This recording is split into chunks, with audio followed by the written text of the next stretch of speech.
ketika panitia meminta saya untuk memberi tema workshop ini tentang youth, ya, langsung muncul di pikiran saya itu Mark Zuckerberg.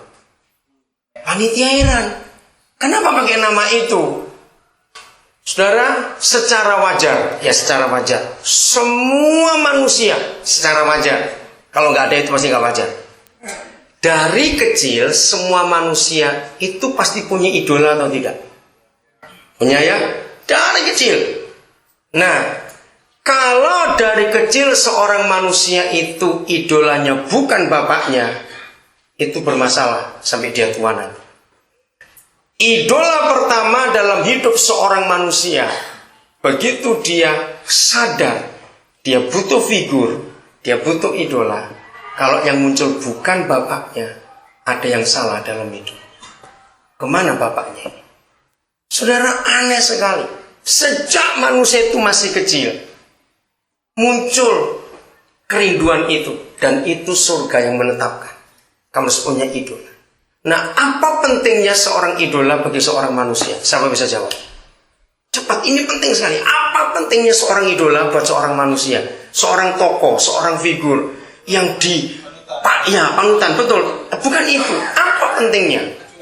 Acuan.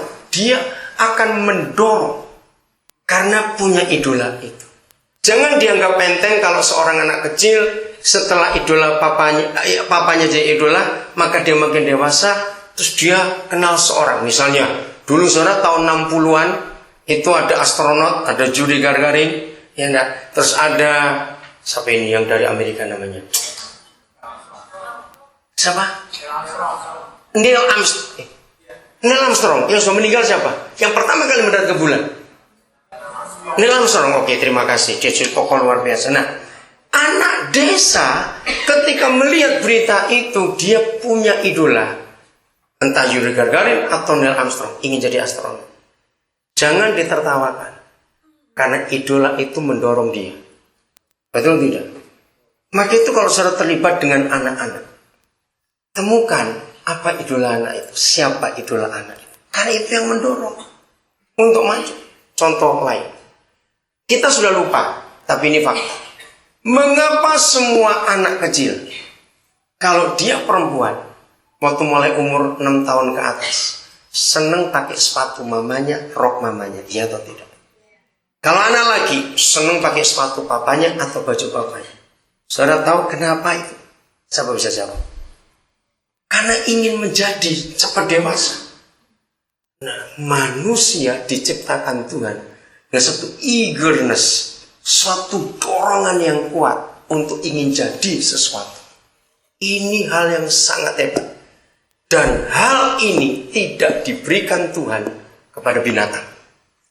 Maka itu kalau dia kucing, jangan harap dia ingin jadi gajah. Nggak ada itu di benaknya.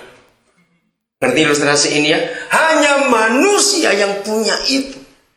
Saya awali memikirkan ini untuk setiap orang mulai hari ini. Maaf kok saya pakai dua kalimat ini. Secacat-cacatnya dia. Dan semiskin-miskinnya dia. Selama dia masih manusia, maka dia punya satu kelebihan ini yang gak dimiliki oleh binatang. Katakan amin. Temukan itu. Oke, saya beri contoh konkret lain lagi. Ini kisah menarik. Seandainya ini tahun 60-an, ya, semua kita adalah murid SD Negeri 1 Menteng. Saya mau ngomong apa? Nah, seandainya kita ini hidup di tahun 60-an yang lalu, dan satu kelas dengan seorang anak hitam keriting namanya Bari panggilannya.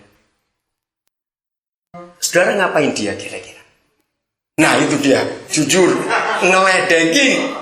Dan betul saudara, dalam biografi Obama, saya baca itu saya malu juga. Dia itu diledekin oleh teman-temannya. Sampai salah satu tulisan dia berkata, saya dipanggil monyet. Saya dulu gak ngerti monyet itu apa. Bayangkan. Ayo, kalau kita semua teman sekelasnya dan tahu bahwa ini calon presiden Amerika, berani ngomong monyet? Bukan bukan itu yang saya mau tahu.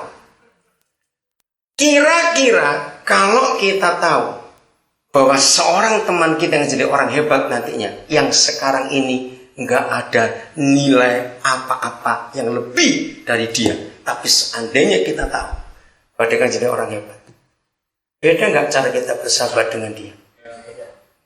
Apa yang saya bayangkan ketika Barack Obama baru jadi kandidat presiden, belum terpilih. Itu kalau saya temannya dulu di SD, saya akan bongkar. Mungkin masih nemu foto yang dengan dia enggak ya? Boleh nggak saya berpikir begitu? Ternyata, aduh, aku pernah punya, tapi dibakar mamaku. Aduh. Ngerti ilustrasi itu? Saudara, saya menandaskan ini bagian awal dari workshop kita adalah begini. Hargai setiap orang yang saudara jumpai di setiap umur hidup. Catat ini baik-baik.